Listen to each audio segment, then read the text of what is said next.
Hello everyone, आज के इस सेशन में आप सबका स्वागत है। माई सेल्फ चंदन प्रसाद। आज हम लोग झारखंड में शिक्षा व्यवस्था संबंधित 30 महत्वपूर्ण वस्तुनिष्ठ प्रश्न, मोस्ट एक्सपेक्टेड एमसीक्यूज हम लोग यहाँ पर डिस्कस करेंगे, जो कि आपका सेशन नंबर 7 होगा। तो चलिए हम लोग स्टार्ट करते हैं, जो कि आपके जेपीएससी और जेएसएससी परीक्षा के लिए बहुत ही महत्वपूर्ण होगा। प्रश्न संख्या 1 आपके सामने है। अनुसूचित जनजाति के विद्यार्थियों को शहरों की तरह गांव में ही गुणवत्तापूर्ण शिक्षा मिले, इसके लिए झारखंड में कितने नए एकलव्य विद्यालय खोले जा रहे हैं? 59, 69, 65 या फिर आपका 49? तो इसका सही उत्तर जो होगा आपका बी होगा, 69। एकलव्य विद्यालय क्या होते हैं? तो ये केंद्र सरकार की एक पहल है। जो भी अनुसूचित जनजाति के विद्यार्थी हैं उन्हें अन्य छात्रों के जैसा या फिर उन्हें गांव में ही गुणवत्तापूर्ण शिक्षा देने के लिए एकलव्य विद्यालय स्थापित किए जा रहे हैं। तो हाल ही में आपका 13 जिलों में 69 एकलव्य विद्यालय खोले जाने का निर्णय लिया गया है। प्रश्न संख्या 2 है आपका, शिक्षा क्षेत्र में गुणवत्ता लाने हेतु नीति आयोग की पहल जो आपका 7 है, जिसका फुल फॉर्म होता है sustainable action for transforming human capital, में किस राज्य को शामिल किया गया है? मध्य प्रदेश, झारखंड, उड़ीसा, उपयुक्त सभी। तो इसका राइट आंसर डी होगा, उपयुक्त सभी, क्योंकि जो एक नीति आयोग की पहल है 7, उसके माध्यम से कुछ राज्यों में जो शिक्षा की गुणवत्ता है उसमें सुधार लाने के लिए इस पहल को प्रारंभ किया गया है। प्रारंभ में आपका मध्य प्रदेश, झारखंड और उड़ीसा को इस योजना में, इस पहल में शामिल किया गया है। राइट आंसर डी होगा, उपयुक्त सभी। नेक्स्ट आपका प्रश्न संख्या 3 है आपका, भारत में मुख्यमंत्री मेधा छात्रवृत्ति योजना के तहत राज्य स्तर पर चयनित छात्राओं को सालाना कितने रुपए आर्थिक सहायता दी जाएगी? 12,000, 8,000, 6,000, 7,500। तो इसका सही उत्तर होगा 12,000 रुपए। इस योजना के तहत छात्राओं का चयन किया जाता है, छात्र छात्राओं का जो राज्य स्तर, जिला स्तर और प्रखंड स्तर पर होते हैं। उन्हें आर्थिक मदद दिया जाता है, जिसमें कि जो राज्य स्तर पर होते हैं, जो भी छात्र चयन किए जाते हैं, उन्हें 12,000 रुपए दिया जाता है। प्रश्न संख्या 4 है आपका, झारखंड में मुख्यमंत्री मेधा छात्रवृत्ति योजना से संबंधित निम्नलिखित कथनों पर विचार कीजिए। पहला है आपका, छात्रवृत्ति योजना और निर्धनता स मेधा छात्रवृत्ति योजना की जगह नई योजना मुख्यमंत्री मेधा छात्रवृत्ति योजना शुरू करने की मंजूरी दी। दूसरा है आपका, इसके तहत राज्य, जिला एवं प्रखंड स्तर पर परीक्षा के जरिए कक्षा 6 से 12 तक के छात्र छात्राओं का चयन किया जाएगा। तीसरा है आपका, राज्य स्तर पर 1,000, जिला स्तर पर कम से कम 100 और प्रखंड स्तर पर 20 छात्रों का इससे लाभ मिलेगा। तो इसमें अगर हम बात करें मुख्यमंत्री मेधा छात्रवृत्ति योजना, जो कि आपका पूर्व जो मुख्यमंत्री थे रघुवर दास, उनके द्वारा इसे प्रारंभ किया गया था। लेकिन इसके जगह पर दो जो योजना पहले से चलती आ रही थी, छात्रवृत्ति योजना और निर्धनता सह मेधा छात्रवृत्ति योजना, इन दोनों को बंद करते इस योजना को प्रारंभ किया गया था। बिल्कुल सही है। इस योजना के तहत कक्षा 9 से लेकर 12वीं तक के छात्र छात्राओं को इससे बेनिफिट मिलेगा, न कि 6 से 12वीं तक। तो दूसरा पॉइंट आपका गलत है। तीसरा है आपका, राज्य स्तर पर 1,000, बिल्कुल सही आपका, और जिला स्तर पर कम से कम 100 और प्रखंड स्तर पर 20 छात्रों का चयन किया जाएगा। बिल्कुल आपका थर्ड पॉइंट भी सही है। तो इसमें से आपका सही कथन पूछा गया था, तो केवल 1 और 3 आपका यहां पर सही है। राइट आंसर आपका यहां पर सी होगा। प्रश्न संख्या 5 है आपका, झारखंड राज्य के हाई स्कूलों में कृषि की पढ़ाई शुरू होगी। अप्रैल 2019 से शुरू होने वाले इस सत्र से पायलट प्रोजेक्ट के तहत व्हाट में इसका शुरुआत की जाएगी? कितने हाई स्कूल में? 49, 45, 55, 35। तो इसका सही उत्तर जो होगा आपका 45 हाई स्कूलों में। झारखंड जैसा कि आपको प्रदेश है, यहां पर कृषि के भी बहुत सारी संभावनाएं हैं, लेकिन यहां पर कृषि का स्तर जो है आपका वो बहुत ही खराब है, इसीलिए जरूरत है उन्हें शिक्षा देने की। तो अगर प्रारंभ से ही इसके लिए गवर्नमेंट ने एक इनिशिएटिव पायलट प्रोजेक्ट के तहत शुरू किया है पहल कि जो अब बच्चे हैं क्लास 9वीं से ही आपको व्यवसायिक शिक्षा की भी आपको शिक्षा दी जाएगी। ये आपका पहले आपका 45 हाई स्कूलों में और बाद में अन्य हाई स्कूलों में इसे प्रारंभ किया जाएगा। प्रश्न संख्या 6 आपका, रांची विश्वविद्यालय से संबंधित निम्नलिखित कथनों पर विचार कीजिए।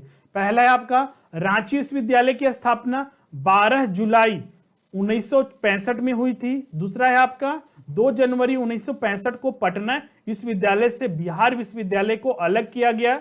और इसमें बताना है कि आपका कौन सा कथन सही है। आपको बता दें दोनों कथन यहां पर गलत हैं। रांची विश्वविद्यालय की स्थापना 1960 में की गई थी, 12 जुलाई 1960 को। यहां पर 65 है, गलत है। पटना यूनिवर्सिटी से अलग करके बिहार यूनिवर्सिटी बना था और बिहार यूनिवर्सिटी से अलग करके रांची यूनिवर्सिटी 1960 में बना था। तो 1962 में ना ये अलग होकर ये आपका 1952 में अलग हुआ था बिहार विश्वविद्यालय।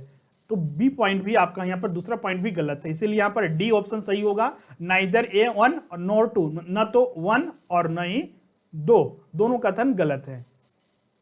इसका आपका डी आंसर होगा। यहां पर थोड़ा टिक में थोड़ा दिक्कत है। नेक्स्ट आपका प्रश्न संख्या 7, झारखंड के कितने विश्वविद्यालय को नैक NAAC राष्ट्रीय मूल्यांकन एवं प्रत्यायन परिषद ने ए ग्रेड दिया है? 3, 2, 1, 0। राइट आंसर डी होगा। झारखंड के किसी भी विश्वविद्यालय को नैक के द्वारा जो एक आपका राष्ट्रीय मूल्यांकन एवं प्रत्यायन परिषद है, जो कि झारखंड में जो भी उच्च शिक्षा है और जितने भी उच्च संस्थान हैं उनको मान्यता देने का काम करती है और उन्हें विभिन्न ग्रेडिंग देती है। जैसे कि आपका सबसे जो खराब ग्रेड होता है वो डी होता है, उसके बाद आपका सी, बी, फिर आपका बी प्लस, फिर आपका बी प्लस प्लस, और आपका ए होता है, ए प्लस होता है, और आपका ए प्लस प्लस होता है। सीजीए पॉइंट निकाला जाता है, उस आधार पर हर विश्वविद्यालय, भारत में जितने भी विश्वविद्यालय है उन्हें ये ग्रेडिंग दिया जाता है और ये नैक का काम है। इसकी स्थापना 1949 में किया गया था और झारखंड में एक भी यूनिवर्सिटी नहीं है जिन्हें ए या फिर ए प्लस या फिर ए प्लस प्लस कोई भी ग्रेडिंग दिया हो। रांची यूनिवर्सिटी का सबसे बेस्ट ग्रेडिंग है वो बी प्लस प्लस है। रांची यूनिवर्सिटी को बी प्लस प्लस ग्रेडिंग दिया गया है। वहीं अगर विनोबा भावे यूनिवर्सिटी का बात करें तो उसे बी ग्रेडिंग दिया गया है। क्लियर है? सॉरी, बी ग्रेडिंग दिया गया है। विनोबा भावे को बी ग्रेडिंग दिया गया है और रांची यूनिवर्सिटी को बी प्लस प्लस। ए या फिर ए प्लस या फिर ए प्लस प्लस किसी भी विश्वविद्यालय को ग्रेडिंग नहीं दिया गया है। राइट आंसर इसका डी होगा। प्रश्न संख्या 8 है आपका, झारखंड में स्थित रांची विश्वविद्यालय को नैक के द्वारा कौन सा ग्रेडिंग दिया गया है? जैसा कि हमने अभी बताया बी प्लस प्लस ग्रेडिंग दिया गया है। नेक्स्ट है आपका प्रश्न संख्या 9, झारखंड राज्य का पहला कोविड-19 अस्पताल MGM हॉस्पिटल जमशेदपुर। इस हॉस्पिटल की स्थापना कब की गई थी? 1961 में इस हॉस्पिटल की स्थापना की गई थी। जैसा कि आपको पता है अभी कोविड-19 का प्रकोप झारखंड राज्य के साथ, पूरे देश के साथ, पूरे विश्व में चल रहा है। तो टेस्टिंग लैब स्थापित किए जा रहे थे प्रारंभ में। प्रारंभ का हम बात कर रहे हैं जब पहला लॉकडाउन आपका प्रारंभ हुआ था, उस समय कुछ केसेस बन रहे थे। तो केंद्र सरकार के द्वारा कुछ हर राज्य से कुछ अस्पतालों का चयन किया जा रहा था जहां पर कोविड-19 कोरोना टेस्ट किया जाएगा। तो उसमें झारखंड का पहला जो अस्पताल था MGM हॉस्पिटल, जो कि जमशेदपुर में स्थित है, इसी का सिलेक्शन किया गया था। आज विभिन्न अस्पतालों में, रिम्स हो गया रांची स्थित, और विभिन्न अस्पतालों में, यहां तक कि प्राइवेट संस्थानों में भी झारखंड में कोरोना टेस्ट कराया जा रहा है। लेकिन प्रारंभ में सिर्फ एक ही अस्पताल था, MGM हॉस्पिटल, और इसकी स्थापना 1961 में किया गया था। नेक्स्ट है आपका प्रश्न संख्या 10, MGM अस्पताल जमशेदपुर वर्तमान में किस विश्वविद्यालय के साथ संबंध है, मतलब एफिलेटेड है? इसका राइट आंसर कोल्हान यूनिवर्सिटी होगा। कोल्हान विश्वविद्यालय के साथ ये आपका अभी एफिलेटेड है। MGM हॉस्पिटल अब चूंकि ये 1962 में बना हुआ है, सॉरी 1961 में ही बना हुआ है, लेकिन आपका कोल्हान यूनिवर्सिटी 2009 में बना था। तो इससे पहले क्या स्थिति थी? तो 1961 से बनने के बाद रांची यूनिवर्सिटी के साथ ये एफिलेटेड था, लेकिन जब से ये कोल्हान यूनिवर्सिटी जो 2009 में बना था, उसके बाद से कोल्हान यूनिवर्सिटी के साथ MGM हॉस्पिटल आपका एफिलेटेड है। प्रश्न संख्या 11 है आपका, नीलांबर पीतांबर विश्वविद्यालय की स्थापना किस विश्वविद्यालय से अलग करके की गई थी? तो इसका सही उत्तर रांची विश्वविद्यालय होगा, जो कि 2009 में आपका ये अलग हुआ था, नीलांबर पीतांबर यूनिवर्सिटी और रांची विश्वविद्यालय से, और इसकी स्थापना 2009 में की गई थी। रांची विश्वविद्यालय से 3 विश्वविद्यालय अलग हुए थे। 1992 में विनोबा भावे विश्वविद्यालय हजारीबाग बना था। जनवरी 2009 में नीलांबर पीतांबर और अगस्त 2009 में कोल्हान विश्वविद्यालय स्थापित हुआ था, रांची विश्वविद्यालय से अलग होकर। इसे ध्यान में रखिएगा, ये सारे फैक्ट कभी भी पूछे जा सकते हैं आपके परीक्षा में। प्रश्न संख्या 12 है आपका, बिरसा कृषि विश्वविद्यालय की स्थापना कब की गई थी? तो इसका सही उत्तर आपका सी होगा। 1981 में इसकी 1981 में इसकी स्थापना की गई थी। उस समय की जो तत्कालीन प्रधानमंत्री थी जो श्रीमती इंदिरा गांधी, उन्हीं के द्वारा औपचारिक इसका उद्घाटन किया गया था। प्रश्न संख्या 13 है आपका, केंद्रीय विश्वविद्यालय झारखंड किस जिले में स्थित है? रांची, लोहरदगा, जमशेदपुर, बोकारो। तो इसका सही उत्तर ए होगा, रांची के ब्रॉम्बे में स्थित है आपका। नेक्स्ट है आपका प्रश्न संख्या 14, झारखंड सरकार का यूनिसेफ और आई ड्रीम केयर के साथ करार के तहत, करार मतलब कि एग्रीमेंट हुआ है, समझौता, राज्य के हाई और +2 स्कूलों के छात्र छात्राओं का सरकार मतलब कि जो करार हुआ है उसके तहत क्या बेनिफिट दिया जाएगा हाई स्कूल और +2 के छात्र छात्राओं का? राज्य के आदिवासी समुदाय को मुफ्त शिक्षा दी जाएगी, निःशुल्क कैरियर काउंसलिंग कराया जाएगा, कृषि और कृषि संबंधित अध्ययन कराया जाएगा, या फिर उपयुक्त सभी। तो इसका राइट आंसर बी होगा, निःशुल्क कैरियर काउंसलिंग कराया जाएगा जो भी राज्य के हाई स्कूल और +2 के छात्र छात्राएं हैं। तो इसीलिए झारखंड सरकार ने यूनिसेफ और आई ड्रीम केयर के साथ ये एग्रीमेंट, समझौता किया है। क्योंकि आप देखिएगा झारखंड में पास हो जाने के बाद 10th पास करते हैं, 12th पास करते हैं, तो किस फील्ड में जाना है, कहां पर किस अपना कैरियर आगे क्या में बनाना है, उनके रिगार्डिंग उन्हें बहुत ज्यादा प्रॉब्लम होती है। तो इसीलिए एक पहल की गई है। नेक्स्ट है आपका प्रश्न संख्या 15, झारखंड में पहला महिला विश्वविद्यालय किस शहर में स्थापित किया जा रहा है? तो इसका सही उत्तर होगा जमशेदपुर के सिद्धगौड़ा में इसका स्थापना किया जा रहा है, जिसका ऑनलाइन शिलान्यास 3 फरवरी 2019 को भारत के प्रधानमंत्री जो है नरेंद्र मोदी जी के द्वारा जम्मू कश्मीर के शेरे कश्मीर इंटरनेशनल कन्वेंशन सेंटर जो कि श्रीनगर में स्थित है, वहां से इसका ऑनलाइन उद्घाटन किया गया था। प्रश्न संख्या 16 है आपका, भारतीय कृषि अनुसंधान संस्थान हजारीबाग से संबंधित निम्नलिखित कथनों पर विचार कीजिए। यहाँ पर 2 कथन दिया हुआ है, इसमें से बताना है कौन सा कथन सही है। पहला है आपका, भारतीय कृषि अनुसंधान संस्थान जो हजारीबाग में स्थित है उस पर आपका 200.78 करोड़ रुपए की स्वीकृति दी गई थी, खर्च किए गए थे। हजारीबाग में भारतीय कृषि अनुसंधान संस्थान के भवन का उद्घाटन केंद्रीय कृषि और किसान कल्याण मंत्री राधा मोहन सिंह ने 27 जनवरी 2019 को किया था।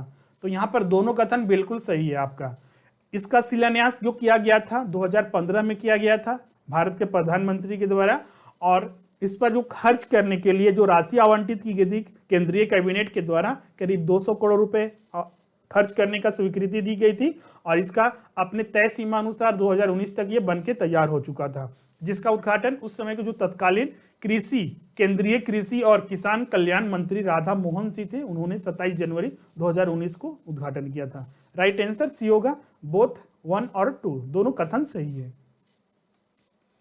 प्रश्न संख्या 17 है आपका, भारतीय कृषि अनुसंधान संस्थान हजारीबाग से संबंधित निम्नलिखित कथनों पर विचार कीजिए। पहला है आपका, भारतीय कृषि अनुसंधान संस्थान में कृषि के साथ ही बागवानी, वानिकी आदि के संबंध में अध्ययन, अध्यापन और शोध कार्य किए जाएंगे। दूसरा है आपका, वर्ष 2014 में प्रधानमंत्री द्वारा इस संस्थान की आधारशिला रखी गई। तो पहला पॉइंट बिल्कुल सही है, पहला कथन बिल्कुल सही है, लेकिन दूसरा कथन बिल्कुल गलत है, क्योंकि 2015 में प्रधानमंत्री नरेंद्र मोदी जी के द्वारा इस संस्थान की आधारशिला रखी गई थी। तो इसका राइट आंसर ए होगा, केवल पहला कथन सही है। नेक्स्ट है आपका प्रश्न संख्या 18, झारखंड के किस जिले में संस्कृत विश्वविद्यालय की स्थापना की जाएगी? पिछली सरकार के द्वारा इसका घोषणा किया गया था, उस समय जो शिक्षा मंत्री थे नीरा यादव, उनके द्वारा ही एक बिल लाया गया था और वो कैबिनेट में अप्रूवल होने के बाद उसे लागू किया गया था। तो देवघर में ये संस्कृत विश्वविद्यालय की स्थापना करने का निर्णय लिया गया था। नेक्स्ट है आपका प्रश्न संख्या 19, मुख्यमंत्री विद्या लक्ष्मी योजना किससे संबंधित है? ST/SC छात्राओं के लिए, राज्य की सारी छात्राओं के लिए, राज्य के BPL परिवार के बच्चियों के लिए, या फिर उपयुक्त सभी? तो इसका राइट आंसर आपका ए होगा, ST/SC छात्राओं के लिए। जो कक्षा 6 में छात्राएं हैं उनके अकाउंट में 2-2 हजार रुपए फिक्स डिपॉजिट किए जाएंगे और एक तय सीमा बाद इसे निकाला जाएगा, जिसमें इंटरेस्ट वगैरह भी मिलेगा। तो ये ST/SC छात्राओं के लिए सिर्फ था। राइट आंसर ए होगा। 20वां प्रश्न है आपका, ज्ञानोदय योजना से संबंधित निम्नलिखित कथनों पर विचार कीजिए। पहला है आपका, इस योजना का मुख्य उद्देश्य यह है कि राज्य की सरकार शिक्षकों को टेबलेट उपलब्ध करा रही है। बिल्कुल सही है आपका, क्योंकि इस योजना के तहत राज्य में जो जितने भी शिक्षक है, करीब 40,000 स्कूली शिक्षक को टेबलेट वितरण करने का इस योजना का उद्देश्य है। दोनों पॉइंट यहाँ पर बिल्कुल सही है। पूछा भी गया था कि कौन सा कथन आपका सही है, तो राइट आंसर आपका सी होगा। दोनों कथन, बोथ 1 और 2 कथन सही है।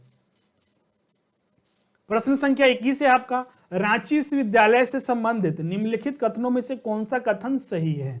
पहला है आपका, रांची विश्वविद्यालय से अलग होकर 1992 में विनोबा भावे विश्वविद्यालय हजारीबाग की स्थापना की गई थी। दूसरा है आपका, रांची विश्वविद्यालय से अलग होकर जनवरी 2010 में नीलांबर पीतांबर विश्वविद्यालय मेदिनीनगर की स्थापना की गई थी। तीसरा है आपका, रांची विश्वविद्यालय से अलग होकर अगस्त 2010 में कोल्हान विश्वविद्यालय चाईबासा की स्थापना की गई थी। और डी है आपका, उपयुक्त सभी कथन सही है। तो आपको बता दें, इसमें आपका जो पूछा गया था सही कथन के बारे में, तो सिर्फ इसमें सही जो है आपका ए है, क्योंकि रांची विश्वविद्यालय से अलग होकर 1992 में आपका विनोबा भावे यूनिवर्सिटी हजारीबाग स्थापित हुआ था। बी और सी पॉइंट भी सही है, लेकिन इसमें जो ईयर दिया हुआ है वो गलत है, क्योंकि 2009 में नीलांबर पीतांबर अलग होके बना था और 2009 में ही आपका कोल्हान यूनिवर्सिटी अलग होके बना था रांची विश्वविद्यालय से। तो बी और सी गलत है, सिर्फ ए सही है। इसका राइट आंसर ए होगा, यहां पर डी दिया हुआ है तो ए आंसर होगा। नेक्स्ट है आपका प्रश्न संख्या 22, विनोबा भावे विश्वविद्यालय की स्थापना किस विश्वविद्यालय से अलग करके की गई थी। इसका तो हमने अभी बताया, रांची विश्वविद्यालय से अलग करके की गई थी 1992 में। नेक्स्ट है आपका प्रश्न संख्या 23, इंडियन स्कूल ऑफ माइंस से संबंधित निम्नलिखित कथनों पर विचार कीजिए। पहला है आपका कथन, 1920 में ब्रिटिश सरकार द्वारा गठित मैकफर्सन समिति ने खनन और भू विज्ञान के क्षेत्र में शिक्षा प्रदान करने के लिए ISM Indian school of mines की स्थापना की सिफारिश की। दूसरा कथन है आपका, इसकी स्थापना 1926 में लंदन के रॉयल स्कूल ऑफ माइंस के तर्ज पर की गई थी। अब इसमें से बताना है कि कौन सा कथन सही नहीं है, मतलब कि गलत कथन आपको यहां पर बताना है। तो इसमें आपका दोनों कथन सही है, कोई भी कथन यहां पर गलत नहीं है, इसीलिए राइट आंसर आपका डी होगा, दोनों कथन सत्य है। क्योंकि ब्रिटिश सरकार ने ही ISM जो धनबाद में स्थित है उसका मैकफर्सन एक समिति बनाया गया था, कमेटी, और उसने जो रिपोर्ट पेश किया था 1920 में, ये रिपोर्ट 1920 में ये कमेटी बनी थी और उन्होंने रिपोर्ट पेश किया था और बोला था इसमें कि खनन और भू विज्ञान के क्षेत्र में शिक्षा प्रदान करने के लिए, शोध करने के लिए, अपना बेनिफिट के लिए वो एक स्कूल की स्थापना, एक संस्था की स्थापना करें। और 1926 में रॉयल स्कूल ऑफ माइंस जो लंदन में स्थित है उसी के तर्ज पर ISM की स्थापना की गई थी। तो दोनों कथन सत्य है। नेक्स्ट है आपका प्रश्न संख्या 24, रांची विश्वविद्यालय से संबंधित निम्नलिखित कथनों पर विचार कीजिए। रांची विश्वविद्यालय की स्थापना जुलाई 1960 में हुई थी, बिल्कुल सही है आपका। रांची विश्वविद्यालय की स्थापना पटना विश्वविद्यालय से अलग करके हुई थी, बिल्कुल गलत है, क्योंकि बिहार विश्वविद्यालय से अलग करके, बिहार यूनिवर्सिटी से अलग करके रांची विश्वविद्यालय की स्थापना की गई थी। 2 जनवरी 1952 को पटना यूनिवर्सिटी से अलग बिहार विश्वविद्यालय को अलग किया गया, जो बिल्कुल सही है आपका। तो पहला पॉइंट और तीसरा पॉइंट सही है, दूसरा पॉइंट गलत है। इसमें पूछा क्या गया था कौन सा कथन सही है, तो पहला और तीसरा पॉइंट आपका सही है, तो राइट आंसर सी होगा। नेक्स्ट है आपका प्रश्न संख्या 25, वर्तमान में झारखंड में कितने केंद्रीय विश्वविद्यालय स्थित है। तो इसका राइट आंसर आपका डी होगा।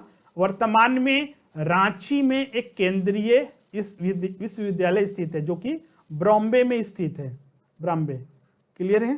तो इसका राइट आंसर डी होगा, सिर्फ एक ही केंद्रीय विश्वविद्यालय रांची में स्थित है। प्रश्न संख्या 26 है आपका, बिरसा कृषि विश्वविद्यालय की स्थापना 26 जून 1981 को भारत के तत्कालीन प्रधानमंत्री द्वारा औपचारिक उद्घाटन के बाद की गई। किनके द्वारा, तो इसका राइट आंसर ये होगा, श्रीमती इंदिरा गांधी के द्वारा 1981 में बिरसा कृषि विश्वविद्यालय की स्थापना की औपचारिक उद्घाटन किया गया था। नेक्स्ट है आपका प्रश्न संख्या 27, बिरसा कृषि विश्वविद्यालय से संबंधित निम्नलिखित कथनों में से कौन सा कथन सही नहीं है। बिरसा कृषि विश्वविद्यालय का प्रारंभ में नाम एग्रीकल्चर कॉलेज हुआ करता था। 1956 में इस कॉलेज को स्थापित इस कॉलेज को 26 जून 1981 को यूनिवर्सिटी का दर्जा देकर बिरसा कृषि विश्वविद्यालय नाम दिया गया। तीसरा है आपका बिरसा कृषि विश्वविद्यालय 26 जून 1981 को स्थापित हुआ। तो पहला, दूसरा और तीसरा तीनों कथन सही है। पूछा गया था कि कौन सा कथन सही नहीं है, तो कोई भी कथन इसमें आपका गलत नहीं है, इसलिए राइट आंसर डी होगा, उपयुक्त सभी कथन सही है। नेक्स्ट है आपका प्रश्न संख्या 28, इंडियन स्कूल ऑफ माइंस की स्थापना कब की गई थी? तो जैसा कि हमने पहले भी इसके बारे में डिस्कस किया था कथन में, वो आपका 9 दिसंबर 1926 को इसकी स्थापना की गई थी, ISM धनबाद का।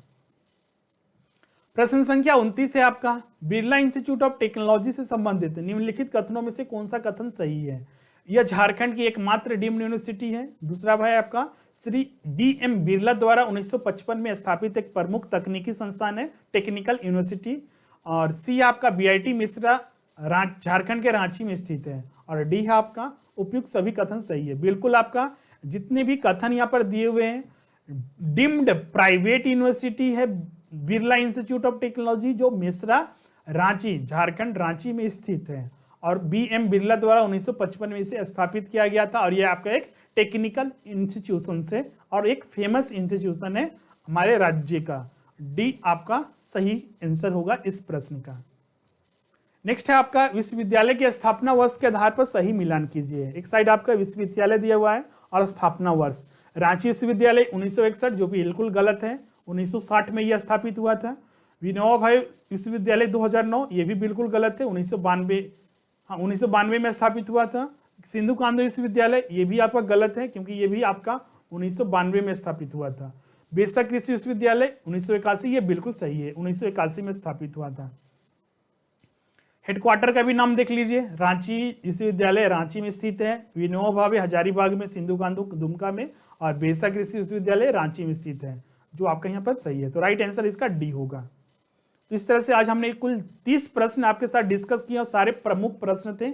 इसमें बहुत सारे छात्र पूछे गए थे कि साक्षरता दर, जो आपका लिटरेसी रेट है, आपका साक्षरता दर है, उसके बारे में हमने स्टडी नहीं किया है। टोटल 7 सेशन आपने लिया, हमने आपके साथ डिस्कस किया शिक्षा व्यवस्था से संबंधित, लेकिन उसमें साक्षरता दर विभिन्न वर्गों के आधार पर महिलाओं पुरुषों के लिए और साथ ही जो जिलेवार हमने अभी बताया नहीं है, तो उसे हम लोग सेंसस में स्टडी करेंगे। जब सेंसस, चूंकि वो सेंसस के आधार पर होते हैं, इसीलिए जब हम आपके साथ जनगणना 2011 डिस्कस करेंगे, वो जल्द ही आपके साथ हम डिस्कस करने वाले हैं, उसमें इन सारे चीजों से संबंधित और उस पर प्रश्न, जो भी कॉन्सेप्ट है, वो सारे चीज आपके साथ फैक्ट डिस्कस किया जाएगा। उसके लिए आपको टेंशन नहीं लेना है, आप पीछे अच्छे से कंप्लीट कीजिए। जो भी डाउट है आप कमेंट करके बिल्कुल पूछ सकते हैं, आपको कोई दिक्कत नहीं है। हमारा व्हाट्सअप नंबर भी दिया हुआ है, कोई भी डाउट है तो इस नंबर पर आप कांटेक्ट कर सकते हैं।